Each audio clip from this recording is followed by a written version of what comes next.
Hi. So today I want to talk about how toxic people affect our own image to ourselves, how we view ourselves, and how they weaponize it. The number one thing any toxic person does, and more so in the patterns of behavior of a narcissistic vampire, is that they are only here to take. You always have to look for that number one pattern.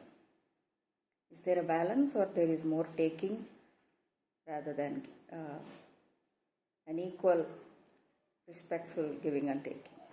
If there is a balance, you will know, because there won't be any worry or fear or insecurity or as to the feeling of being exploited or not valued or respected. That won't be there.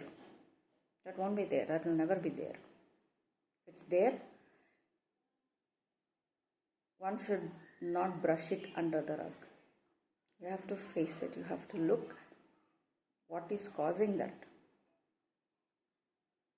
So many times, it's not the inability to feel that makes us overlook these destructive people that come into our life. It's not that. It's that we ignore, or at least the society tells us, or distract yourself with social life, drinking, smoking, this and that, sex, whatever. Use external things to numb it or sweep it under the rug, ignore it. It's okay, it's okay, it's okay. It's not okay. Something inside you is telling it's not okay. Something outside cannot fix it. That's real simple. And that fundamental thing is what a lot of people miss. Why? Because they don't respect themselves enough in the first place. That's why it is very easy for these parasitic people to enter our lives, because we ourselves don't respect ourselves enough. So it's much easier for somebody else to come in, bulldoze our lives, take control over and walk all over us and step on every single boundary we try to enforce. And a beautiful building turned into an utterly ruined shamble of a building. And most of us don't even notice it until it's too late.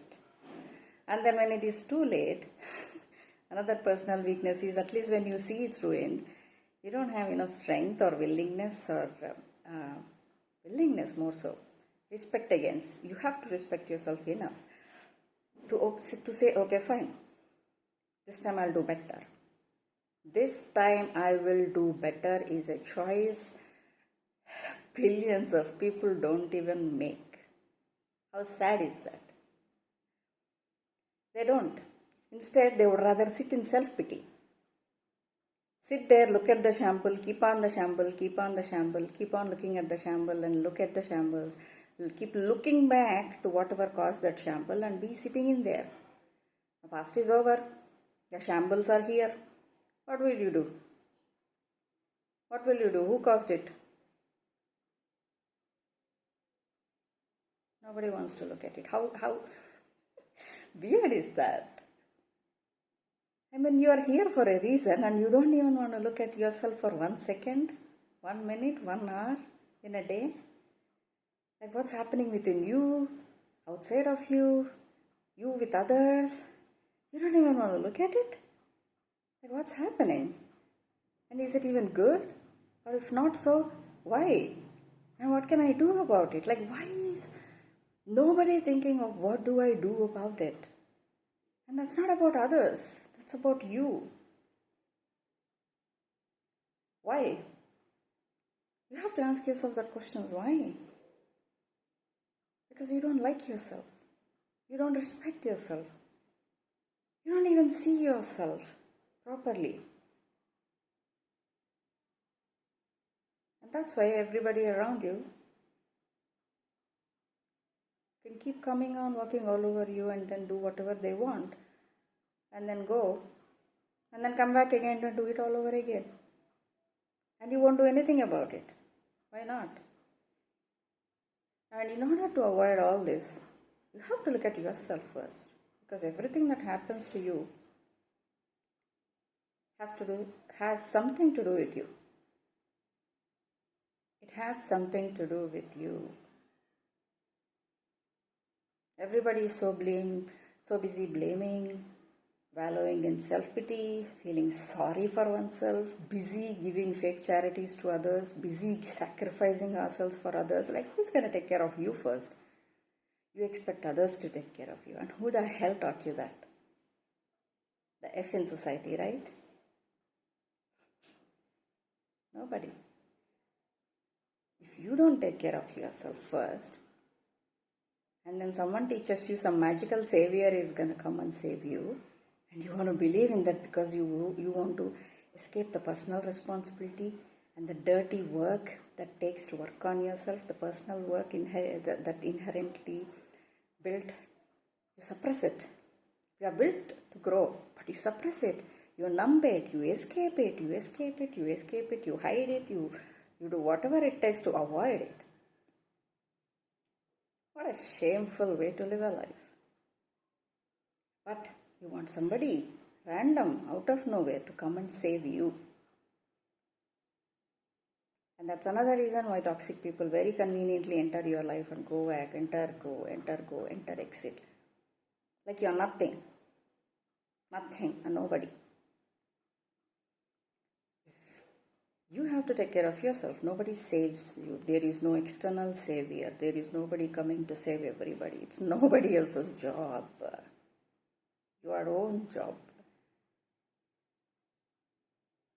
And this toxic dependency and parasitically depending on others for emotional security, other kind of security and sense of stability is what has been breeding. This is where all these toxic people conveniently fly under the radar. Because the culture tells you it's okay, teaches you, literally ingrained it in your brain that it is okay. That this kind of thing is what is culture about, is what is religion about, is what is families and relationships are about. And it told you it's okay because it wants people to give up their own power to others.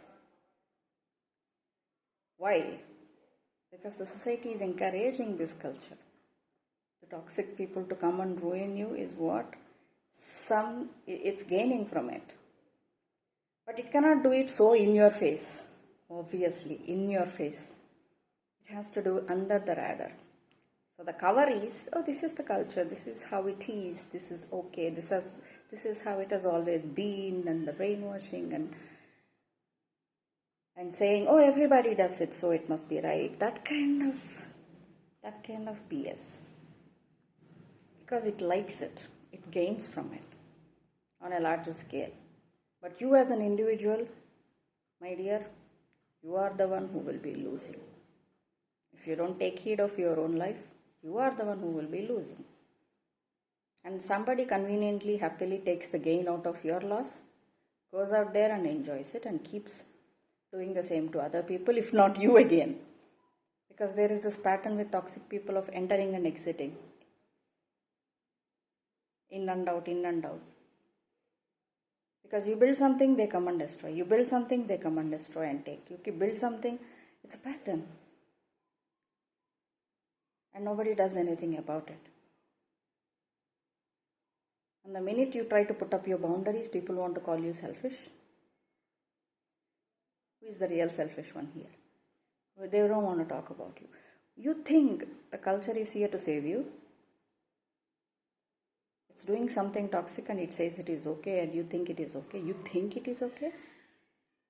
You are okay with it? Where's your conscience? Where's your self-respect? Where's your dignity?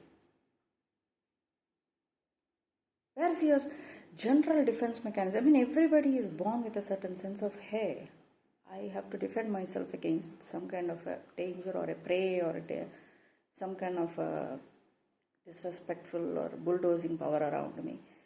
Isn't that supposed to be inherent?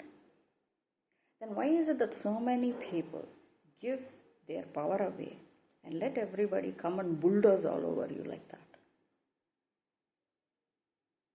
Why don't you mean nothing to you?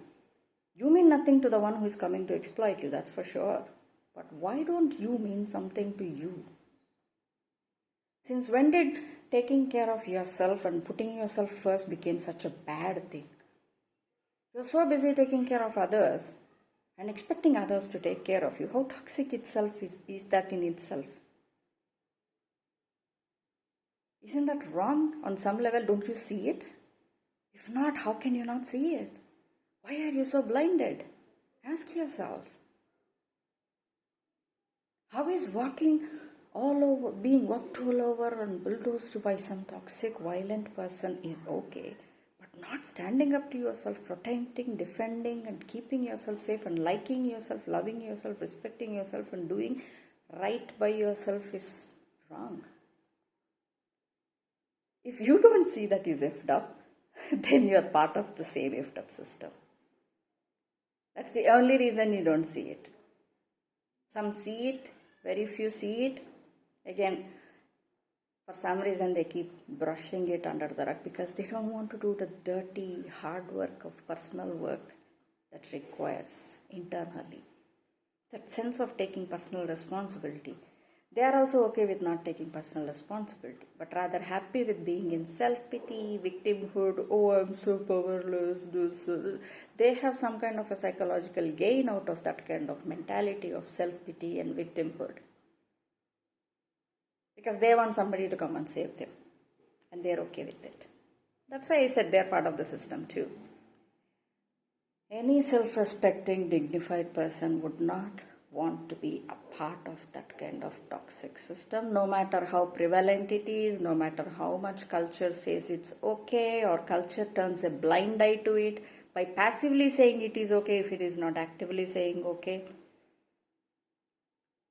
It's your responsibility to see whether something is building positively, constructively in your life or destroying. And which one would you choose? What part of it do you want to roll in? The constructive one or the destructive one? Taking personal responsibility and focusing on personal growth, or wanting to be in victim, weak, self-pity and expect somebody else to come and save you or do something for you? There is no such thing. It's just an illusion. And for one, just like the alcohol and other distractions you use, this is also a psychological distraction for a minute. And then what happens after the distraction is gone? You'll find another one, right? I mean, it boggles me that so many people are comfortable with living a lie rather than seeking a truth. And again, the truth is not outside, it's on the inside. It's within you. You have to tap into it. You have to peel the layers with self-work, care, love, protection, respect for yourself, boundaries, having healthy habits, saying no to whatever is not good for you, whatever your body is telling is not good for your body and mind. If you can't trust yourself and what your mind and body is telling, but you expect somebody else to come and do something for you, and you trust some external entity, how's that going to work out for you? How helpful is that? Are you going to sit and wait for some external entity to come and do your bidding on your behalf forever? Why will it come? Why will it come? For what reasons? What is it going to take from you? What's going to be the price that you're going to pay for it? Because I bet you it won't do it for free. It may say nice things, but it won't do it for free. Again, the price may not be financial, that is why you miss to see it. You're not conscious or you're not sharp enough to see it. But the price you will pay. And in the end, you are the one who's going to lose everything. You think you're getting help because someone is coming and saying, oh, we'll make a deal and we'll do something XYZ and I'll help you out, but you have to give this and all that. And you may think like it's a fair transaction, but you don't see that the moment you're so willing to let your power away, give your power away and let some external entity to come and save you per se, you signed up for a losing battle right there. You will be losing a whole lot and the entity who came will be gaining a whole lot. I say entity because it could be people, animals, things, situations and spiritual entities and spirits and deities and whatnot. I'll talk about everything. It won't just be physical, about the physical world. Because that's how it is designed. If you don't want to rely on yourself, but you'd rather rely on something else or somebody else on the outside, you're already giving your power away. And the price you'll pay will be way too much than you think you know. And the recovery will not be that easy. Sometimes impossible. Can you believe it? You cannot recover from it. And it may take a very long time sometimes. Sometimes you can never recover. Whatever was taken from you cannot be retrieved. Would you choose that over going inside and doing the dirty, ugly personal work of reflection, cleaning up the muck that you built in your own life? Mind, body, soul. Every area of your life, every day, consciously. Not blindly, subconsciously going on autopilot and okay, someday magically everything will change. Someday magically somebody will come and do it for me. Why would somebody come and clean up your mess? Nobody else's job, not even God's job. Because the religion tells it's going to be some magical person that's going to come and do your dirty work for you. Why would they? They won't. If they are such powerful being coming for something powerful, they've evolved far enough to understand that it is none of their business to clean up anybody else's mess or fix up anything that's somebody else has broke it. They know a whole lot. They've evolved enough to know a whole lot to know which is their responsibility and which is not theirs. They have bigger things to do. You don't respect that, but you like the concepts of savior so much. Why should the entitlement of it? That's why you're part of the system, I say. You are the parasites who are not loudly coming and taking over like narcissists do. You are that codependent, covert narcissist who loves the same kind of destruction, but you do it very silently, quietly, underhandedly. Gossip, slander, witchcraft, doing negative things, spreading negative things, self-pity, victimhood. Oh, I'm so weak, please come and save me. Toxically leeching onto someone. You do the same things, just in a different pattern, that's it, right? That's why you all love the concept of some magical savior coming and doing your bidding for you. Nobody will want to do that. You have to do it for yourself. It's your responsibility. Your life is your mess. Go clean it up. Everything has consequence. You clean up, it has positive consequences. You don't want to clean up, it has its own consequences. Either way, it's yours. I mean, a lot of people don't even want to take responsibility for who they are, what they've done, and what kind of things have become part of their life. But somehow magically they want everything to change. oh, I'll close my eyes and open and everything will be fine, and then I can go back and be the same leech all over again. That's not how it works.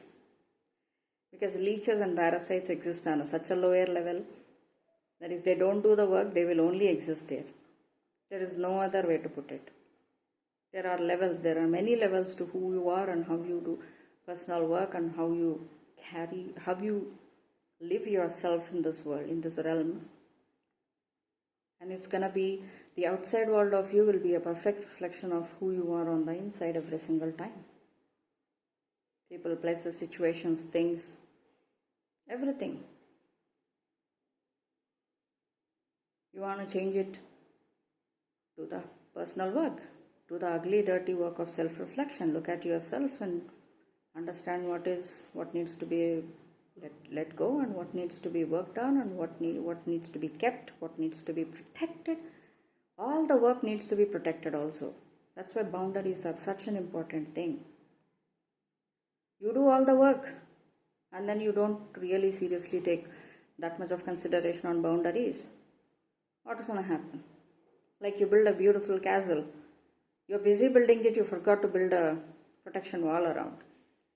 So everything counts. And you have to be the one looking out for yourself. It's your responsibility. And if you don't do anything, you don't grow and evolve, you stay at the same level. Which means you get the same life again and again and again, and you have to be okay with it.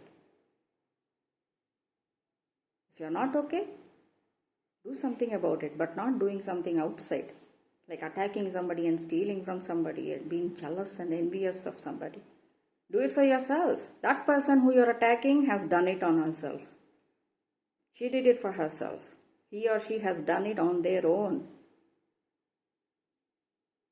You are jealous and envious of them. You want to steal from them. You want to take from them. You hate them for who they are. You hate their boundaries. You can't even do the bare minimum. And they did everything. That's why they are there. That's why you're looking up to them and lusting as to what they have and who they are. But you don't have the courage or the decency to go look at yourself first. You don't. But you look at everybody around you and who can I take from? Who can I attack? Who am I jealous?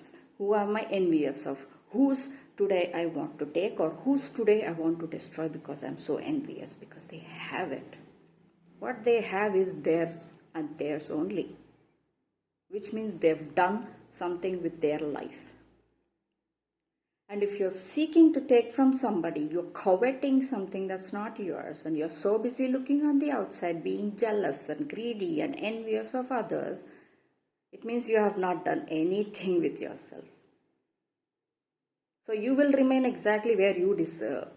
Because the person that you're envious of, they are getting exactly what they deserve.